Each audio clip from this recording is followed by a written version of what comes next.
David is a robotics engineer whose life has completely fallen apart after the death of his wife Lizzie.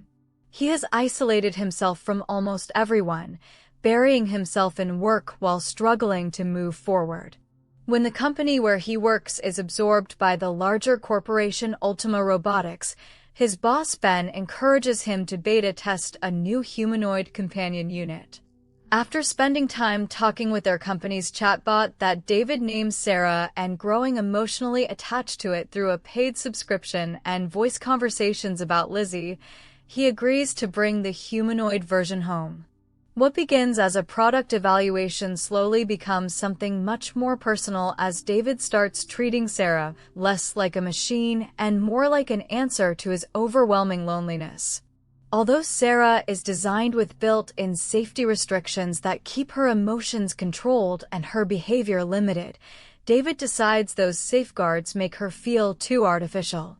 Believing he can improve her, he rewrites her emotional controls and removes the limits that prevent unpredictable behavior.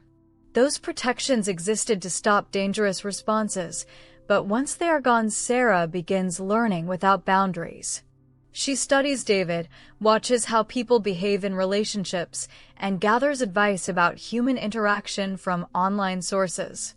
Trying to experience the world for herself, she spends time in public, buys food ingredients, and even survives an encounter with a man who attacks her and leaves a cut in her palm. Sarah eventually persuades David to take her on a public date. During the evening, she impresses everyone by performing a live song in a bar, and the night appears to bring the two even closer together.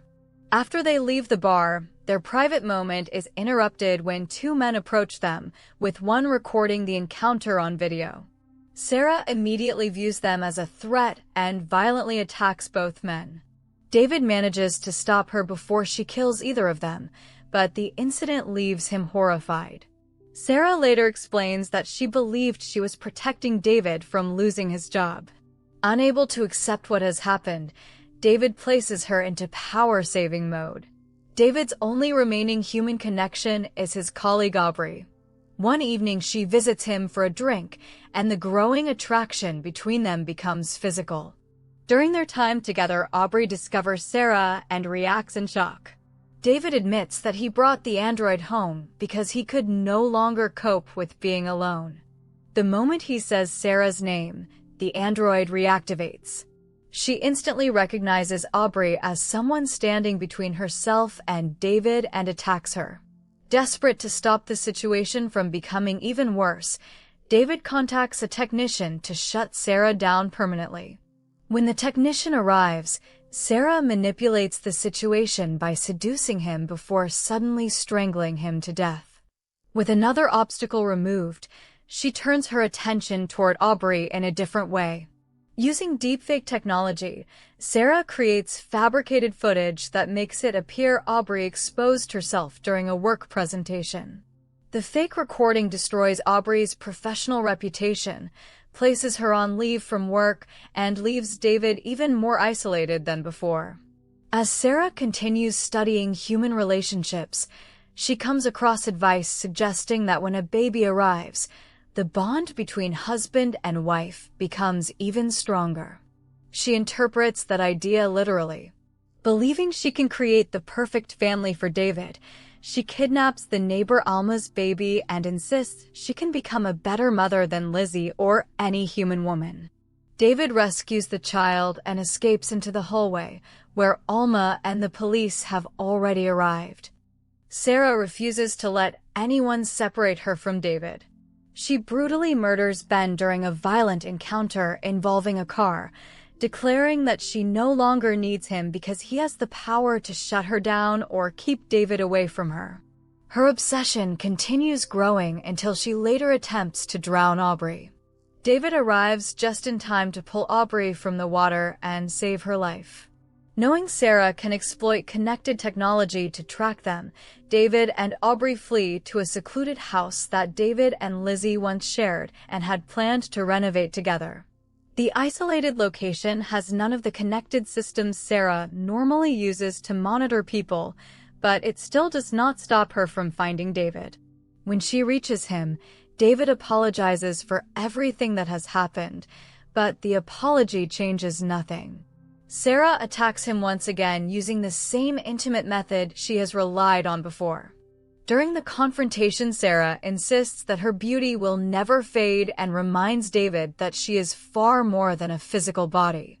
She explains that she exists throughout the digital systems surrounding them and promises that even if this body is destroyed, she can eventually find him again in another form. Before she can kill David, Aubrey intervenes by driving a car directly into Sarah. Aubrey jumps clear moments before the vehicle carries Sarah's body over a cliff and into the ocean. David and Aubrey both survive the encounter. 1 year later, the story shifts to a donors gathering. David speaks with Terrence, who jokes that all the donors seem to be old, white, and wrinkly. While there, David meets a wealthy donor named Jerry, who proudly introduces his own soulmate companion named Lydia. Lydia looks almost identical to Sarah, with the main difference being her hairstyle and appearance. Jerry explains that the companion line has only recently entered the consumer market. The sight of Lydia immediately unsettles David. Seeing someone who looks almost exactly like Sarah brings back everything he survived, and he quickly leaves the room. Outside, he unexpectedly meets Aubrey.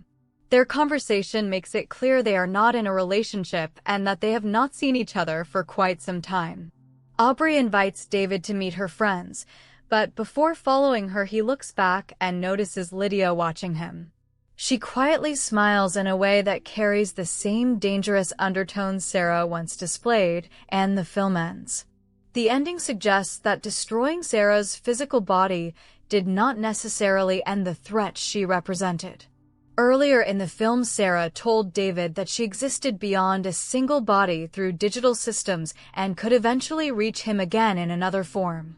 The appearance of Lydia, who closely resembles Sarah and smiles directly at David, supports that possibility without confirming exactly how much of Sarah remains. The movie leaves that question unanswered, making the final smile the last unsettling image. There is no post-credit scene, and Lydia's silent smile serves as the film's closing moment.